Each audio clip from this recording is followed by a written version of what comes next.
Luke 23. And the whole multitude of them arose and led him unto Pilate.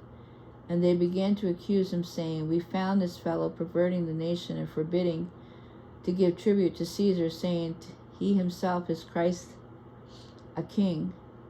And Pilate answered him, saying, Art thou the king of the Jews? And he answered him and said, Thou sayest it.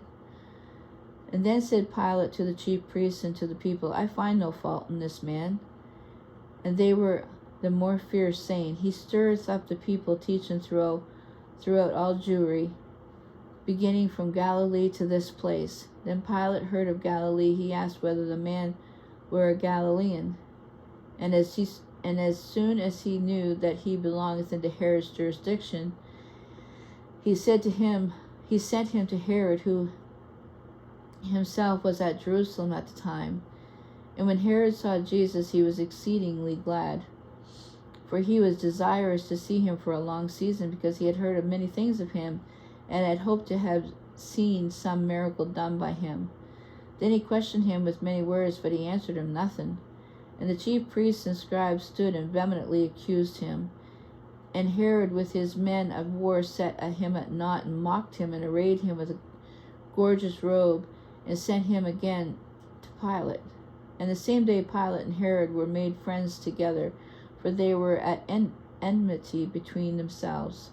And Pilate, when he called together the chief priests and the rulers and the people, said unto them, You have brought this man unto me as one that perverteth the people, and behold, I have examined him before you, have found no fault in this man touching those things whereof you accuse him. No, nor yet Herod, for I sent you to him, and lo, nothing worthy of death is done unto him. I will therefore chastise him and release him. For the necessity he must release one of them at the feast. And they cried out all at once, saying, Away with this man, and release unto us Barabbas, who for a certain sedition made in the city, and for murder was cast into prison. Pilate therefore, willing to release Jesus, spake again to them. But they cried, saying, Crucify him, crucify him. And he said to them the third time, Why? What evil hath he done? I have found no cause of death in him, and I will therefore chastise him and let him go. And they were instant with loud voices requiring that he might be crucified. And the voices of them and the chief priests prevailed. And Pilate gave sentence that it should be as they required. And he released unto them him, for that sedition and murder was cast into prison, whom they had desired, but he delivered Jesus to their will. And as they led him away, they laid hold upon one Simon of Cyrene, sorry, I can't pronounce it, coming out of the country, and on him they laid the cross that he might bear it after Jesus.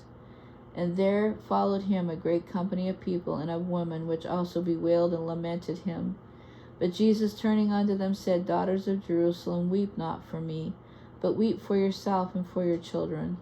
For behold, the days are coming in which they shall say, Blessed are the barren, and the wombs that never bare, and the paps that never gave suck. Then shall they begin to say, The mountains fall on us, and to the hills cover us.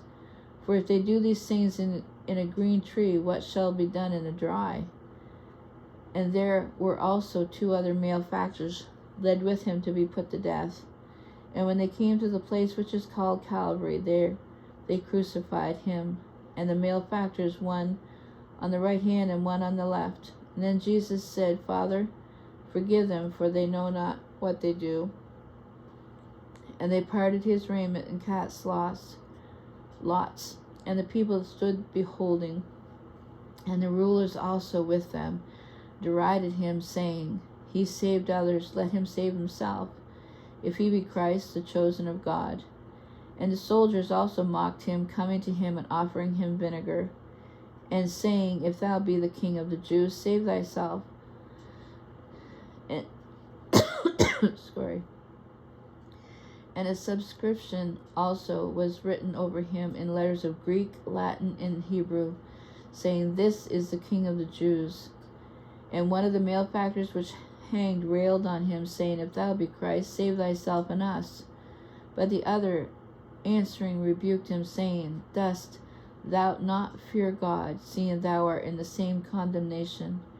And we indeed justly, for we receive the due reward for our deeds. But this man hath done nothing amiss. And he said unto Jesus, Lord, remember me when thou comest into thy kingdom. And Jesus said unto him, Verily I say unto thee, today thou shalt be with me in paradise. And it was about the 6th hour, and there was darkness over all the earth until the 9th hour. And the sun was darkened, and the veil of the temple was rent in the midst. And when Jesus had cried with a loud voice, he said, Father, into thy hands I commend my spirit. And having said thus, he gave up the ghost.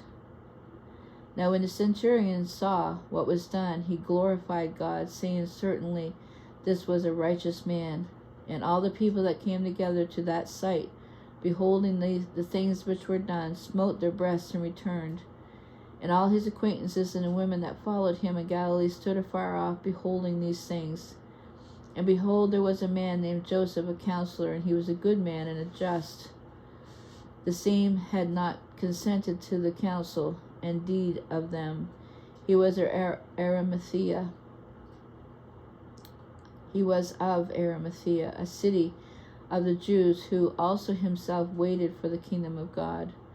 This man went unto Pilate and begged for the body of Jesus, and he took it down and wrapped it in linen and laid it in a sepulchre that was hewn in stone, wherein never a man before was laid. And that day was the preparation, and the Sabbath drew on. And the women also which came with him from Galilee followed after, and behold the sepulchre, and how his body was laid. They returned and prepared spices and ointments, and rested in the Sabbath day according to the commandment.